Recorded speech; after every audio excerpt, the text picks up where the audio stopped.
The emperor, I think, kind of built in this appreciation of what was happening in the rest of the continent. For many, many years, he could not trust anybody else. He himself was Minister of Education. He was really a very special, God-gifted person.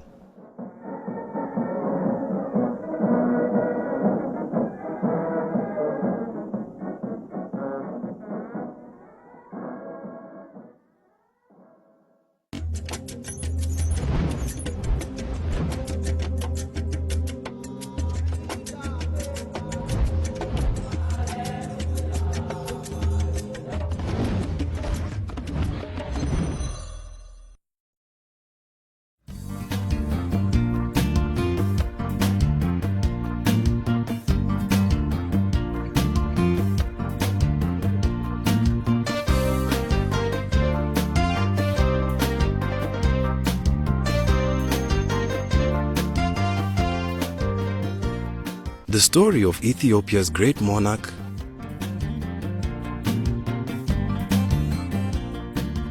modernizer, and tragic hero Haile Selassie starts in the 1,000-year-old city of Harar.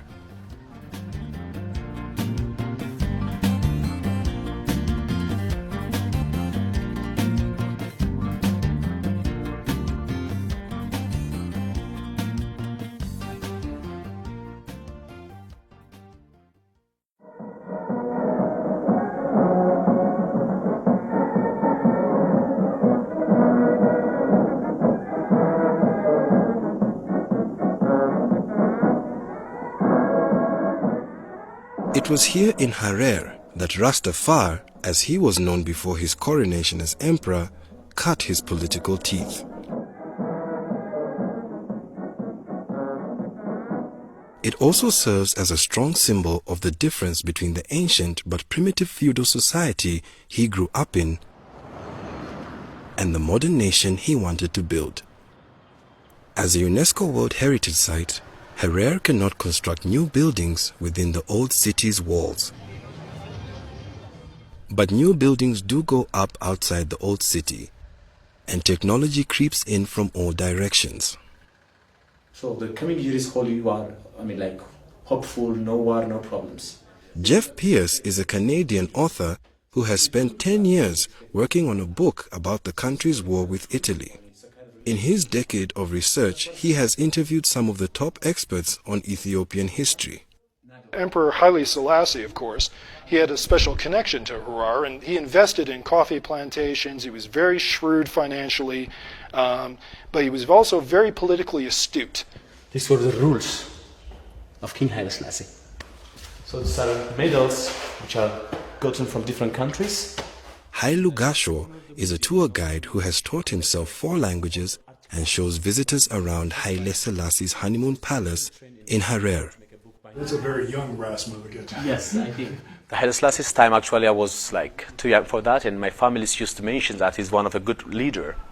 And everything is, the main reason what they mention is everything is very peaceful, and most of the things are very cheap. They have been brought together by the man, dead almost 4 decades, who tried to bring together his nation, his continent, and the world, often with his own personal touch. The most unique habit about King Haile Selassie, he's not only pretending like a king and always staying in the palace. So my grandfather used to tell me that he always go to a place where people get sick, like in the hospitals, and visit people. And people who don't have finance, they're supported by King Haile Selassie. So he's a really nice king, in my opinion. Rastafari was the son of nobleman Ras Makonnen, a provincial governor. He was also an Ethiopian hero for fighting off invading Italians in the late 1800s. Ras Makonnen is buried in this Harar church in a place of honor.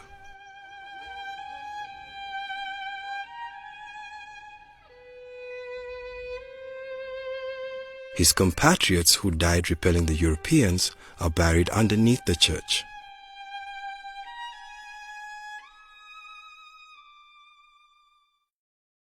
His father decided to educate young Rastafari with tutors of different specialities, one an Ethiopian monk and the other a Mexican surgeon. Ras Makonnen had 2 sons. Upon his death in 1908, his eldest, Yilma, inherited the post. 2 years later, he also passed away, and Rastafari became governor while still a teenager. If you want to understand the Ethiopian sort of feudal politics, it was really like Game of Thrones. It really was. Imagine this boy who's a duke, and he is given responsibilities to run this province at 14 years old. And he's trained by a Catholic priest. He's not trained by an Orthodox Ethiopian cleric. So already the other nobles are suspicious of this kid. At 24, he was appointed regent by Empress Zewditu, who used the young man to solidify her own hold on power due to his influential family. This made Rastafari heir to the throne, but he would have to survive some challenges to become emperor. When there was a rebellion against him, sometime around when he was regent and soon to become emperor, he was a fan of flight. And he got a plane, and they bombed and machine gunned the rebels. So you had these guys with spears and antique rifles and spears and shields coming out. And here's this biplane coming over, bombing you. Well, that ends that.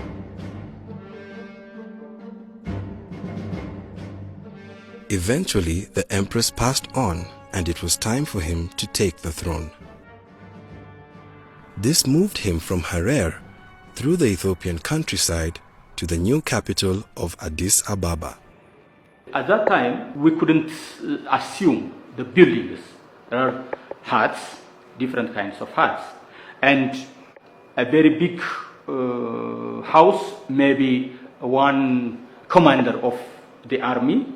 The other low-level commanders, they built their huts around his home, around 11,000 people in Addis Ababa. And there is no road, you see. Nobody can assume that. Therefore, when Haile came to the power, very big buildings were churches.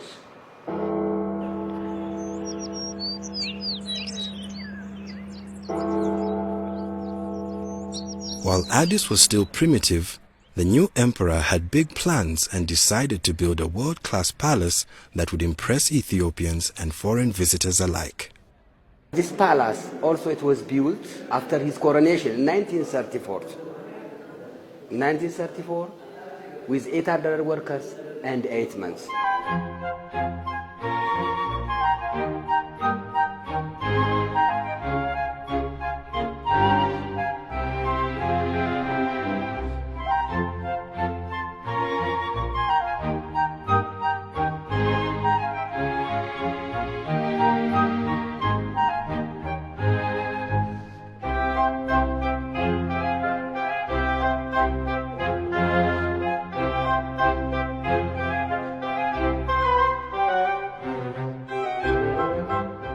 His palace is now part of a museum on the ground of the country's first university, which he himself founded.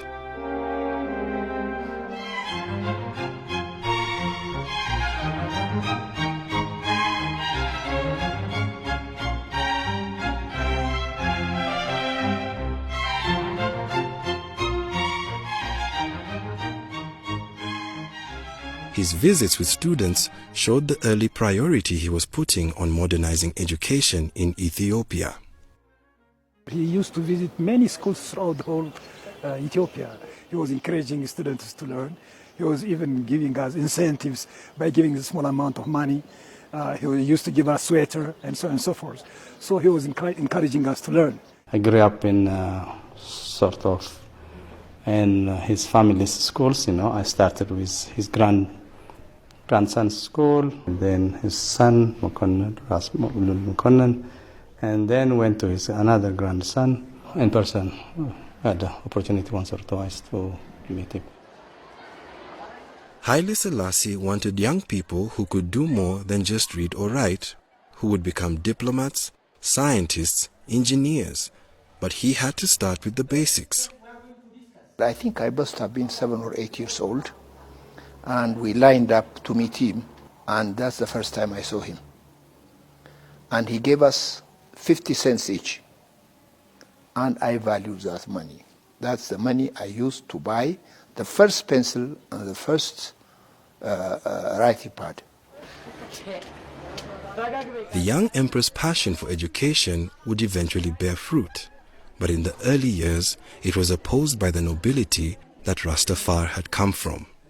Haile Selassie used to give gifts on Christmas Day to the students going to school. In those days, the feudal system in the well, they call them now reactionaries, but the truly conservative people didn't want their children to be going to school and get contaminated by Western culture. But Haile Selassie was desperate to have educated people for his administration, for his services. And even the children, it is the servants' children that they sent to school. And his first ministers were composed of mostly commoners, not from the nobility. In order to push forward his agenda for modern education, he needed to win over this nobility, which he did by supporting tradition. Haile Selassie is a very good diplomat. He was also conservative.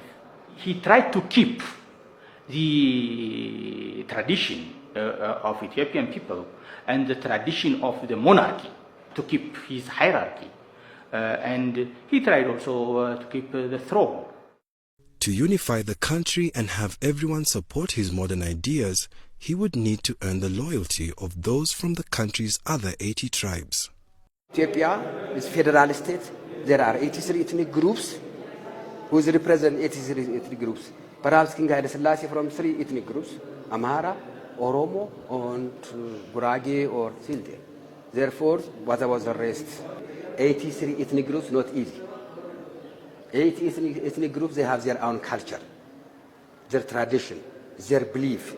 Even their traditional kings, they have it. Perhaps the most crucial factor that helped him to unify the country and gain acceptance for his modernization program was the support of the powerful Ethiopian Orthodox Church.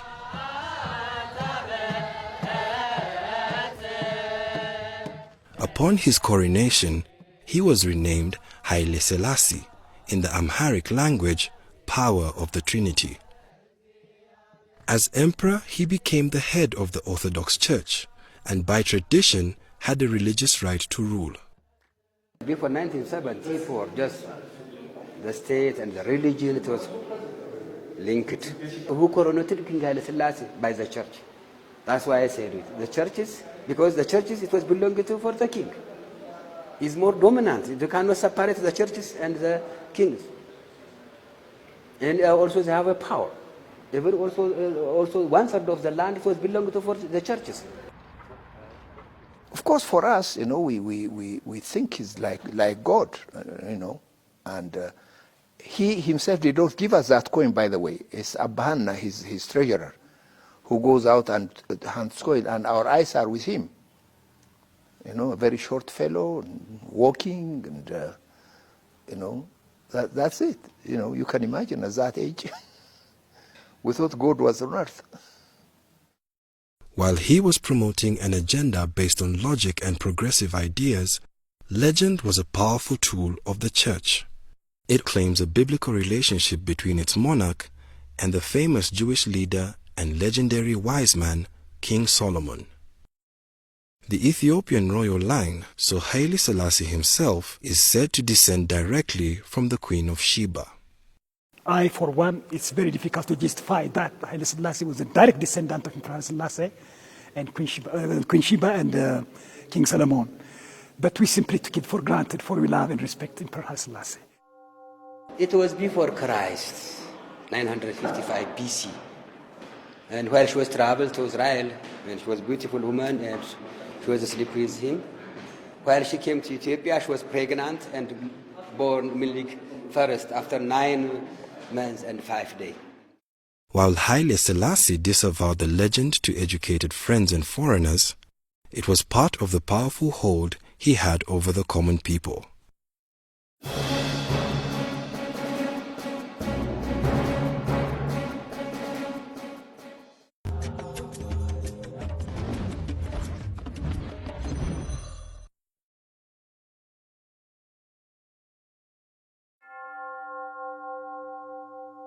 The emperor's religious authority would seem to make it easy to unify the nation, but he decided to use his personal touch to make people believe in his love for his country and its people. He was everywhere in Ethiopia. He was with car. Sometimes with helicopter, for example, 1965. He was with Queen Elizabeth in Gondar, Eritrea. Even they camping in Gondar city, almost 40 kilometers far from Gondar, and they were camping. ለምሳሌ በአስመራ፣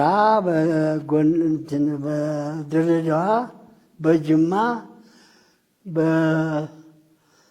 በጎንደር ውጭ ሀገር አልሄዱ እንጂ ኢትዮጵያ አንድም ቦታ አይቀረኝ። በጣም ተወዳጅ መሪ ነበሩ። በአውሮፓ ቋንቋ ፖፑላር እንደሚባለው በጣም ተወዳጅ መሪ ነበሩ። ህዝቡ ታሪካቸውን ያምናል፣ አሰራራቸውን ያምናል፣ መሪነታቸውን በትልቅ ደስታ ተቀብሏል እና አሁን ድረስ ስማቸው የገነነ ነው። በያለበት ብንሄድ ብንጠይቅ ብናይ በዛን ዘመን የነበረና የሚያውቃቸው ይወዳቸዋል። His accessibility also showed he had an open mind, something that helped him learn from his people and change with the times. The other encounter was when I was in civil aviation school. It's very funny. I had a girlfriend, and in those days, you know, if you have a girlfriend, it has to be very, very secretive.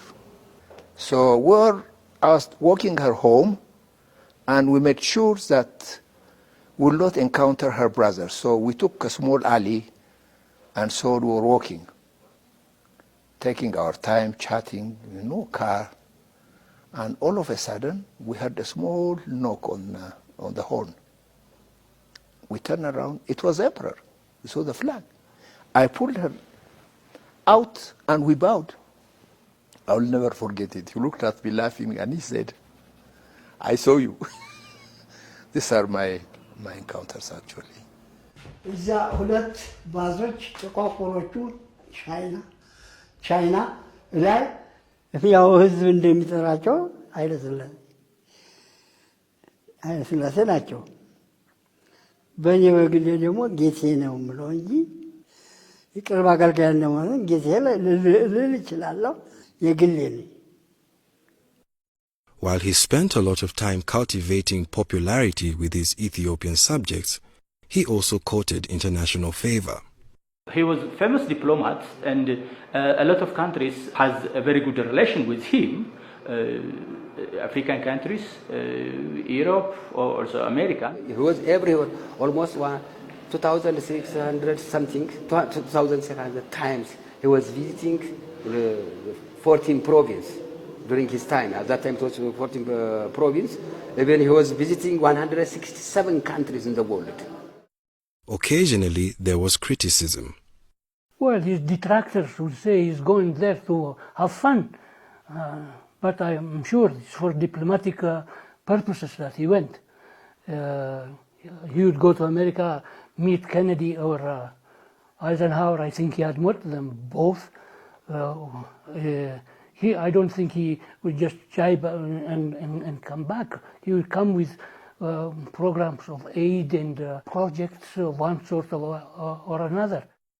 The emperor learned about modern ideas and technology, bringing home worldly knowledge and friendships. ሀገር የሚሄዱት ጃንሆይ አንዱም ለሀገሪቱ ወዳጅ ለማፍራት በኢንተርናሽናል ጉዳይ ላይ ተባብሮ ለመስራት ሲሆን ሁለተኛው ደግሞ ኢትዮጵያን በይበልጥ ለማስተዋወቅ ነው።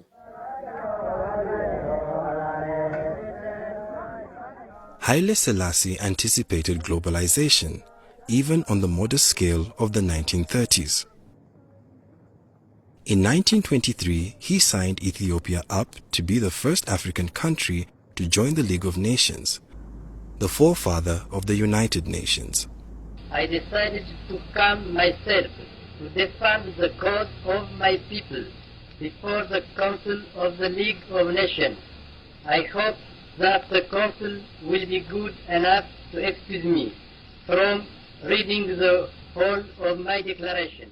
He saw his country being pulled between the development of an industrialized Europe and its place in its own still wild continent of Africa. He would send young Ethiopians, very talented young intelligentsia, off to the capitals of Europe to get an education, because he recognized that the country had to modernize. His initial choice appeared to be to lean toward Europe.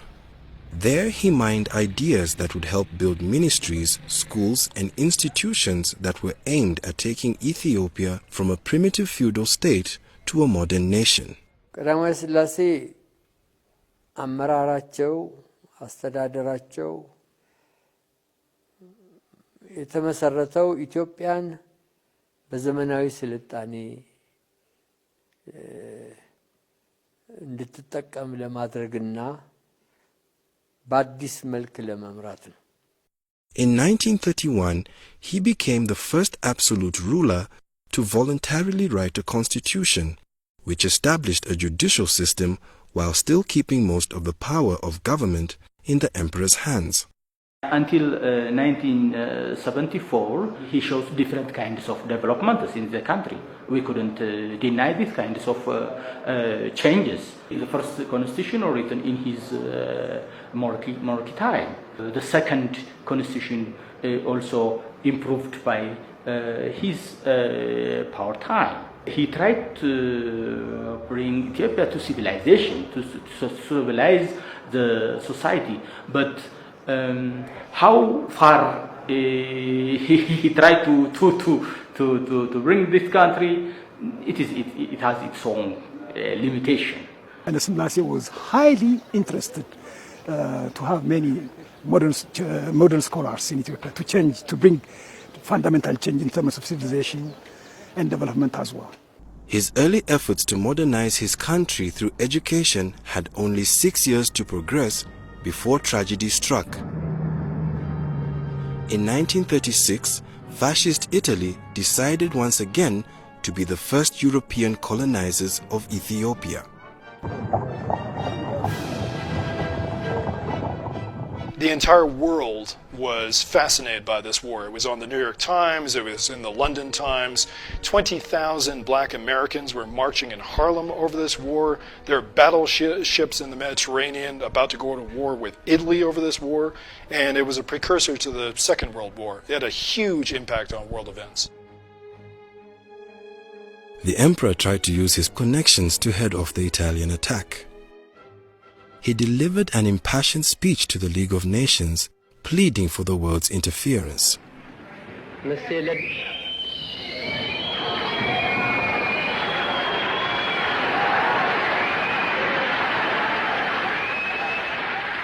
The jeers of fascists in the gallery did not stop him. I am here to claim justice, he said. What reply shall I take back to my people? So, said the emperor, it is us today, it will be you tomorrow. ቀዳማዊ ሥላሴ በዚያ ቦታ ሄደው ራሳቸው የኢትዮጵያ ሕዝብ ከሕግ ውጪ በጥጋበኛ ዲክታተር ምን ያህል ግፍ እንደተፈጸመበት በሚገባ አስረድተዋል። አንድ ንጉሠ ነገሥት ወይም አንድ መሪ በዚያን ዘመን ሄዶ በሊግ ኦፍ ኔሽን ፎረም ላይ ወይም ሸንጎ ላይ አቤቱታ ያቀረበ ከሳቸው በፊት የለም። Our emperor also made a very remarkable and prophetic speech. He said to them, "It is we today and you tomorrow." After which all the Europeans had fallen under the strongest and brutal heel of Hitler. So it was a kind of prophecy that had already taken place. His eloquence, moral authority, and logic fell on deaf ears. Despite the League's refusal to intervene, he continued to hope that the strength of his people and the righteousness of their position would defeat the Italians. It is good that you are here to record this picture of me in my palace garden at Addis Ababa. People who see this throughout the world will realize that even in the 20th century, with faith, courage, and a just cause, David will still beat Goliath. The Italians hit Harar, his youthful stronghold. Mussolini's planes bombed this city. They wiped out the oldest mosque in Africa, and few people know about it, but there was no military installations here. They just decided, let's scare the living daylights out of the Hararis. And Emperor Haile Selassie, of course, he had a special connection to Harar, and he was very hurt, but he was very emotionally moved by the plight of the people here. Eventually, the Italians took the capital, burning his palace and shocking Ethiopians with their targets. They killed more than 300 priests and monks. It retarded the country. The Italians under Mussolini massacred an entire generation that could have led this country into the 20th and 21st century.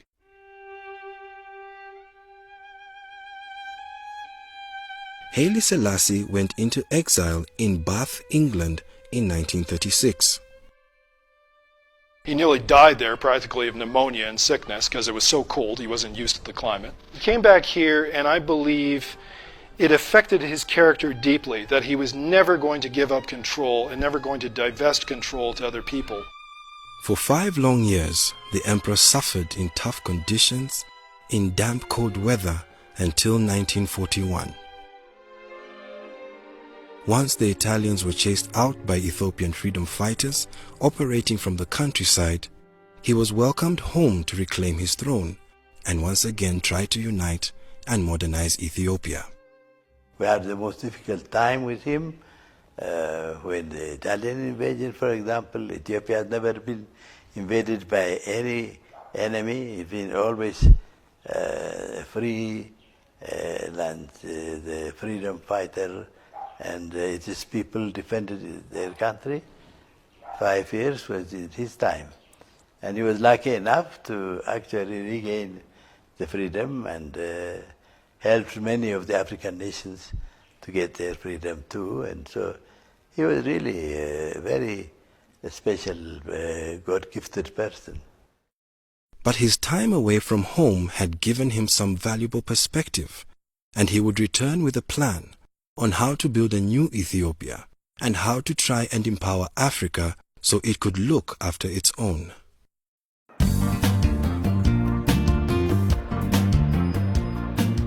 The pillars he would build his modern Ethiopia on would be people, educators, cultural heroes, diplomats, engineers and mechanics, and even pilots. To try and connect Africans, he would build an airline and use his wisdom, charm, and diplomatic experience to move Africa forward toward an era of independence and unity.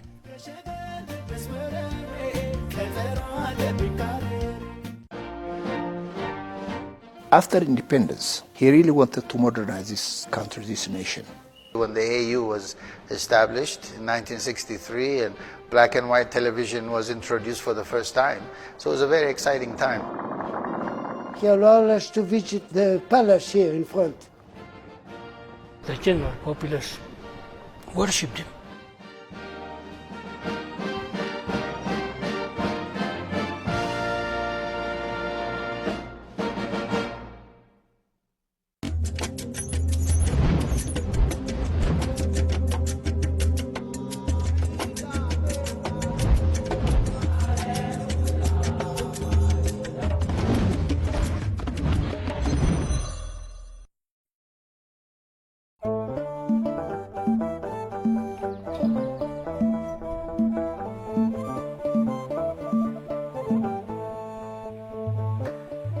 Haile Selassie's drive to modernize Ethiopia restarted with urgency after the Italian occupation ended and he was back in Addis Ababa.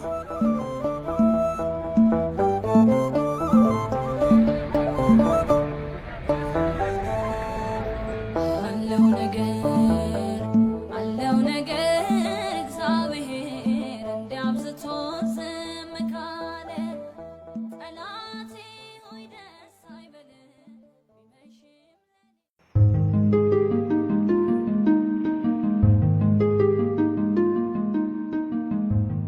the emperor's first order of business was to create an educated class of young people who could power his country forward with their intelligence and ability to adapt to new ideas in a rapidly developing world.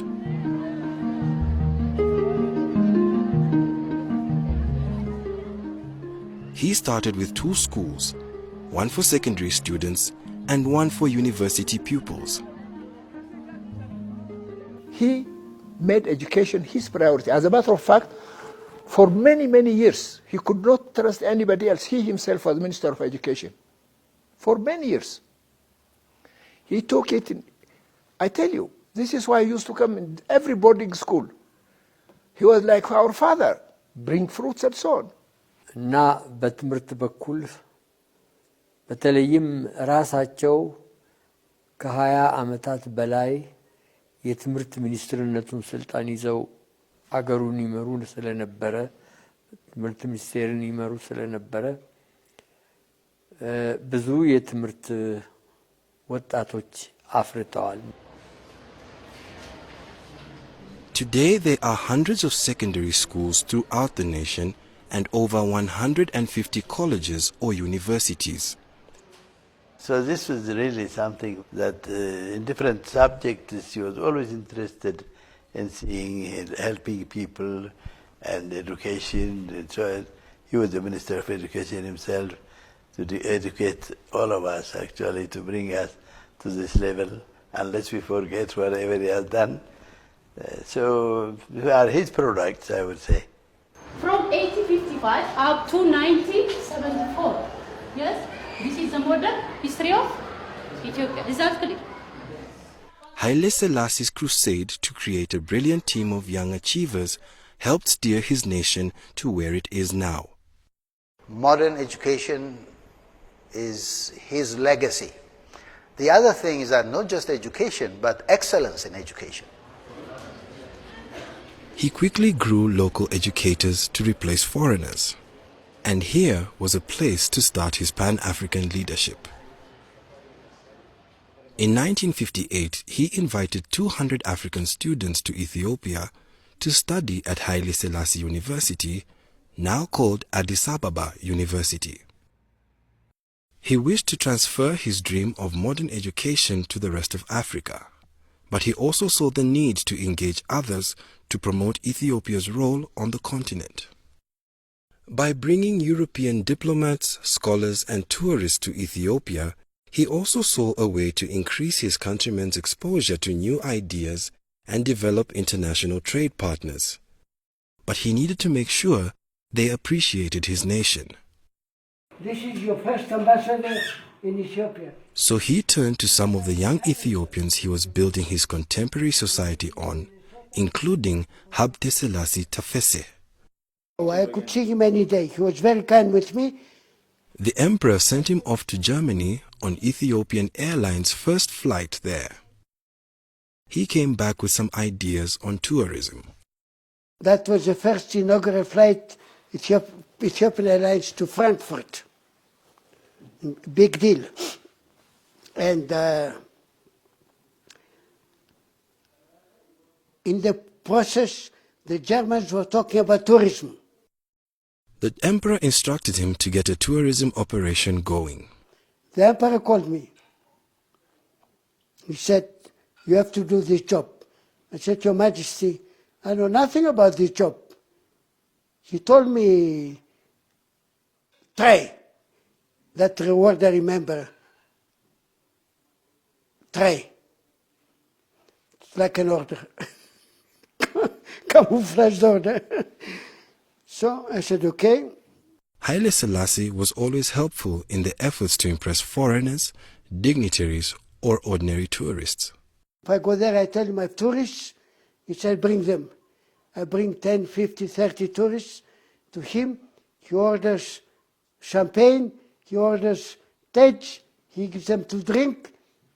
They take a picture together, take a picture with the same lion, and visit. He allowed us to visit the palace here in front. Tourists went, took pictures, went around, look around, even his bedroom. After a few years of bringing in groups of foreigners and shooting photos all over the country, Haile Selassie coined the country's famous tourism slogan. I'm surprised you didn't ask me about the slogan 13 months of sunshine I coined for Ethiopia. Oh, okay. It has a meaning. First of all, Ethiopia is 13 months, our calendar. And then there is sunshine 13 months a year. Anytime. The rainy season, rain comes, all of us know that after 15 minutes sun will come out. Ethiopia uses what they call the gaze calendar, which is 7 years difference from the commonly used Gregorian calendar, and also breaks the year down into 13 months.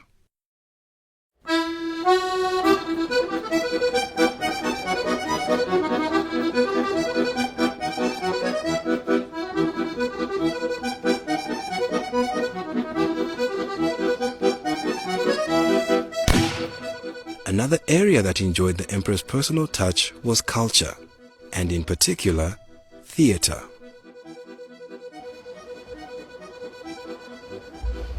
Right over there where that bench is, the emperor and the queen were sitting right there. Actor Haimanot Alemu remembers when he was 9 years old and the emperor came to see a play at his school. He had come to see a play, and he brought the queen, and they both sat sort of where you are now. And the play was Molière's The Miser. Excellent actor. Makone Dori was so good. And so I sat there, and half the time I wasn't watching the play, I was watching the emperor. And I saw the play. It looked simple. It looked like a simple thing to do on stage, enough to bring an emperor to our school. And that's when I decided that I want to be an actor, and never changed my mind since. Haimanot's career blossomed with encouragement from the emperor and the occasional scolding. The emperor came, and I played the Italian collaborator, which is a character everybody loved to hate. And I have a very bad monologue where I really slam Ethiopia and Ethiopians. And he walked out of the theater and went to the palace. Then the three actors and the playwright were called to the palace and were given a dressing down. He was really upset.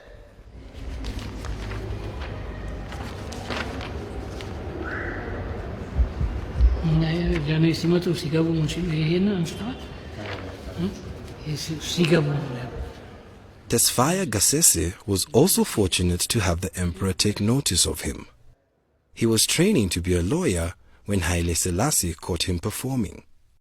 I was nervous when he came, but still I guess I was good enough to convince him it was a good performance.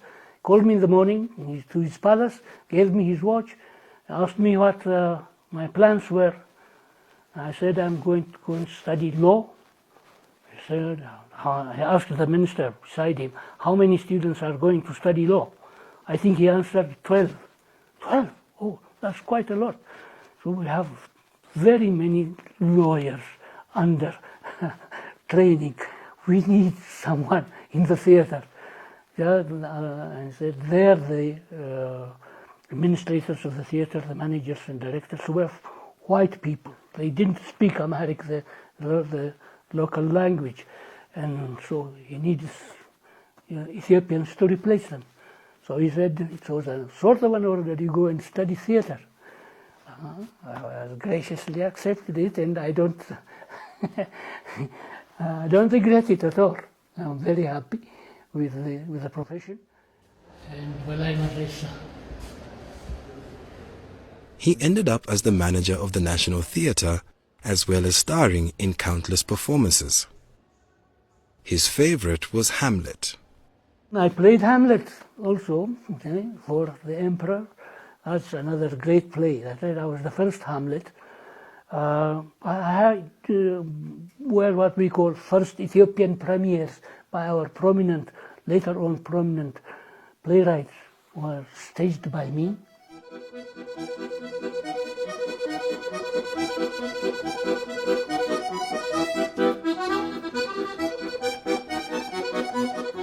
Haile Selassie stayed interested in Ethiopian theatre throughout his life. See, after him, that's what we missed. There were no leaders on, to see our productions. But he did attend comedies or historical plays or tragedies. He did. And even before the Italian invasion and the establishment of proper theaters in the country, he used to invite people who wrote dialogues or pieces of theater to his palace for when his children got married, or from wedding parties and things like that. And he gave prizes to the writers and to the actors. So he was a great benefactor of the arts, a patron of the theater and the arts. Despite his pressing duties as head of state, his personal touch was always felt. The general populace worshipped him. And so you can imagine him coming here and we small actors being honored by his presence. He usually also stayed late after the show and shook hands with us and said, good, and left.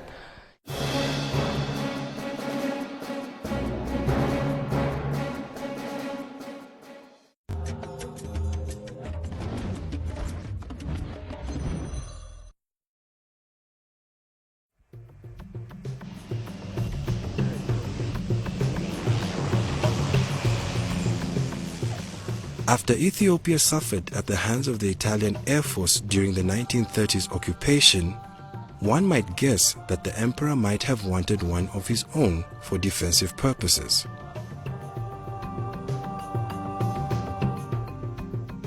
But he started Ethiopian Airlines for different reasons.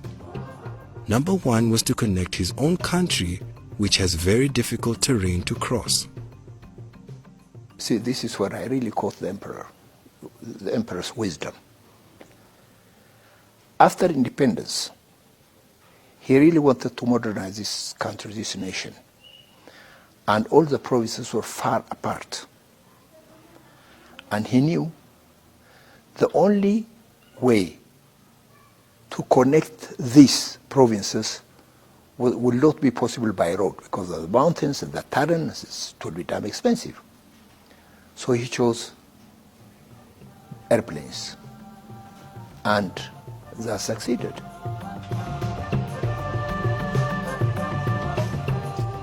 He also saw the airline as a way to link Africa with Ethiopia as its center.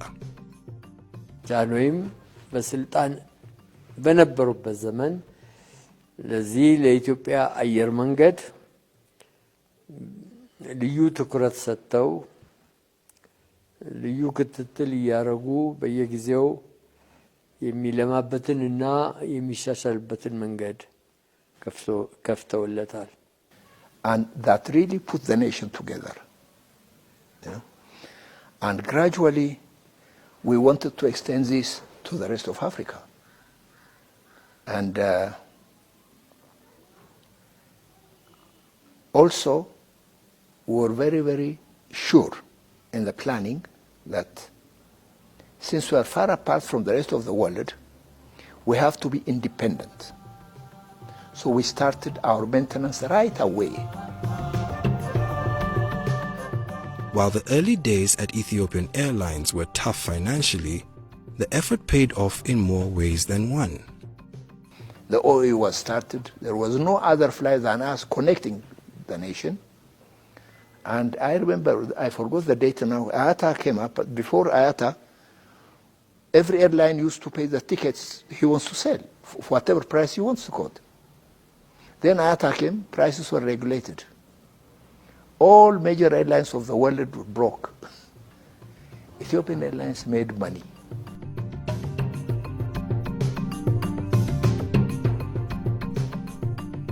In 2012, the company made a profit of $42 million.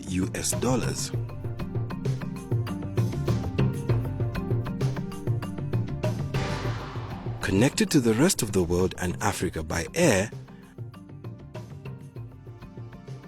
Haile Selassie now became Africa's biggest champion, uniting the continent through the Organization of African Unity, or OAU. እኛ አፍሪካውያን በአሁኑ ጊዜ በዓለም ላይ የተለየ ስፍራ ይዘናል።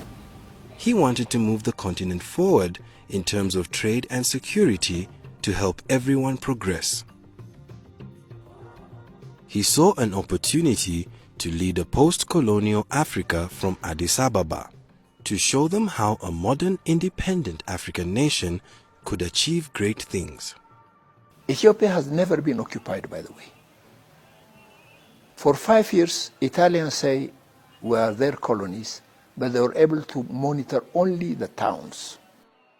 All the other countryside was controlled by the freedom fighters, Arbenyot you call them.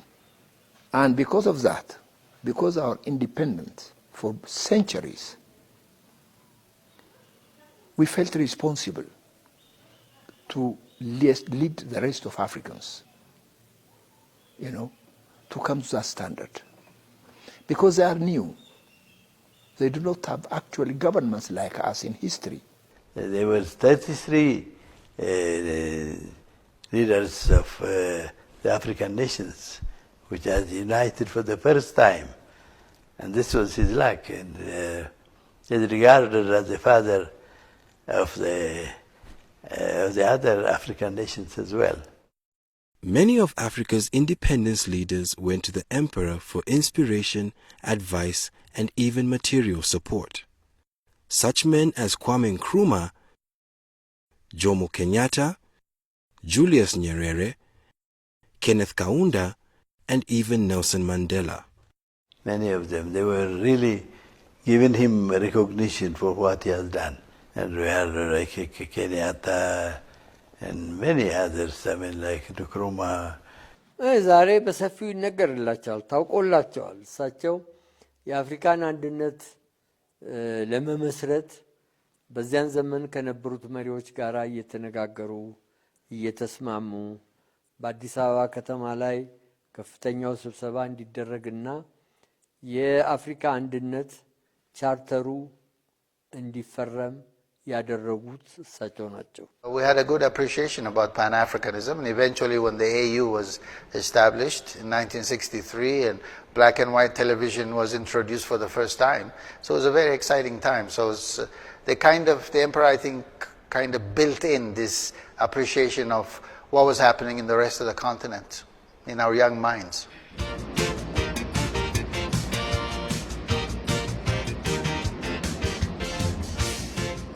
The OAU found a home in Addis Ababa, in part because Ethiopian Airlines could bring Africa's new leaders together here.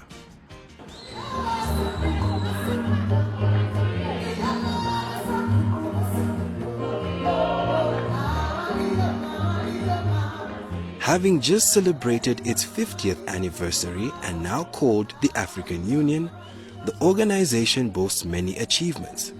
Achievements that would make the emperor proud. They include ending white minority rule in southern African nations, helping to create a new nation in South Sudan, and promoting stability in Somalia. Haile Selassie took a personal interest in promoting peace between African neighbors. His airline would prove to be crucial to his ability to go to flashpoints where his diplomatic skills would achieve dramatic results. I remember one incident, I think 1965, 66, I'm not sure of the date. Two nations were at the brink of war. Morocco and Algeria, I think. They had their troops, they are all ready. The emperor went there to the front line. We took him with the 720B. And I remember there was no jet start, a car that used the pressure to start the engine. So until the emperor negotiated, we kept one engine running for 6 hours. And we brought peace. That's what he did. Everywhere there is a problem, he used to go there with venture. And that continued, and that was what brought Africa really to what it is.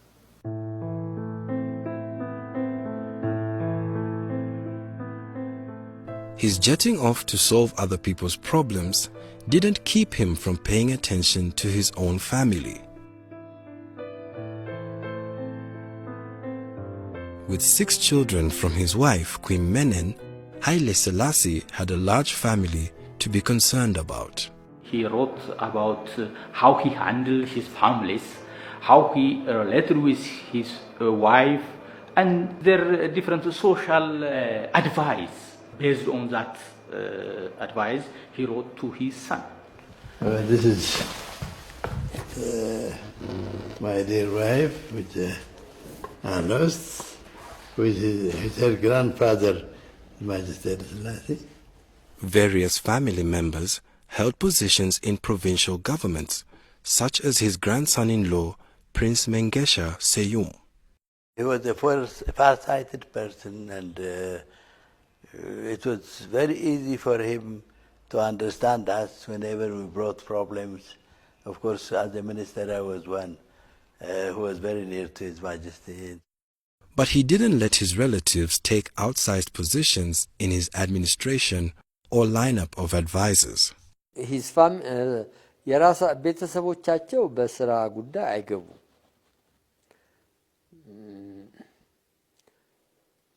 አንዳንድ ስራ ላይ የተካፈሉ ይኖራሉ። ነገር ግን እኔ ጃኖይ ዘመን ነኝ፣ እኔ ጃኖይ ልጅ ቤተሰብ ነኝ ብሎ በአንዳንድ ሀገሮች እንደታየው ስልጣን አልታየም። He was worried about his wife's health, but as far as I know from that letter, their relation was very good.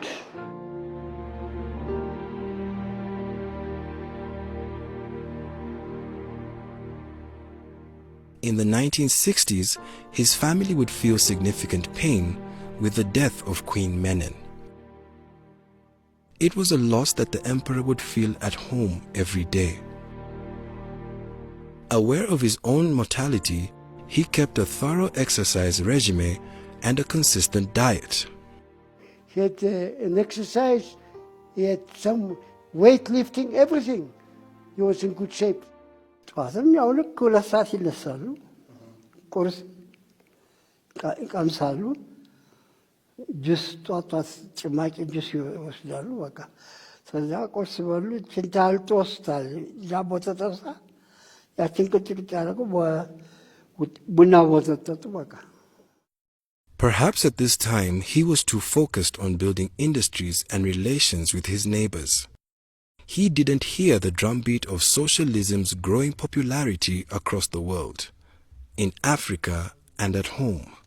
Ethiopia's land titles still largely belonged to the nobility, and students wanted that changed. And a new socialist movement called the Derg eventually seized power and changed the system. Even many of the emperor's supporters were jubilant when land reform was realized. The feudal system controlled all the land, 3,000 gashas, and they're not working on it. Sit here.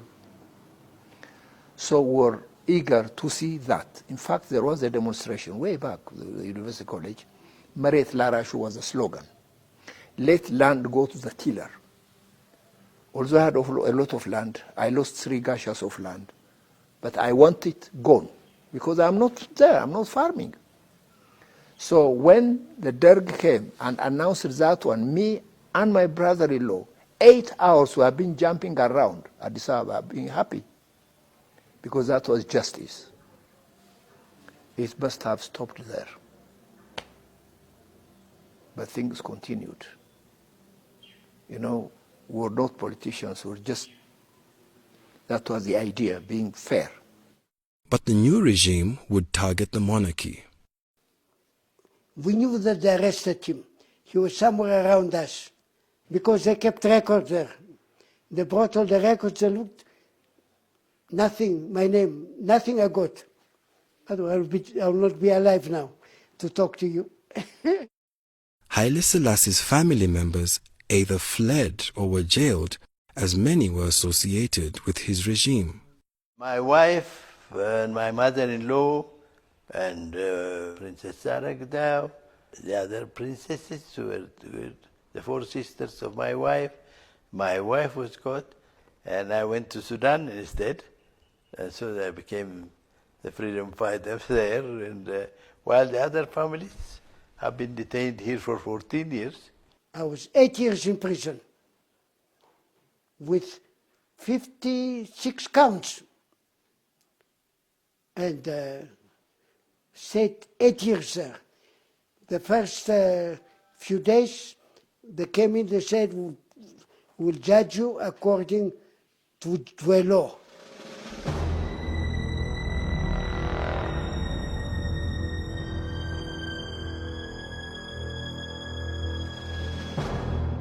The emperor himself received the ultimate punishment. Some used to say he was shot, poisoned, suffocated. But we don't have any confirmation concerning the way how he died. በክብር ተመያዝና በክብር ተመንከባከብ በተቀረ አንድ ቀን እንደ ዝቅተኛ ሰው እንኳን ያዩኝ በክብር የተያዝኩ ሰው ነው። Haile Selassie's greatest sin, his greatest mistake, was living too long. When the current regime eventually overthrew the Derg in 1991, Haile Selassie's body was eventually discovered in a basement and was enshrined in the National Cathedral in a tomb next to his wife, Queen Menen.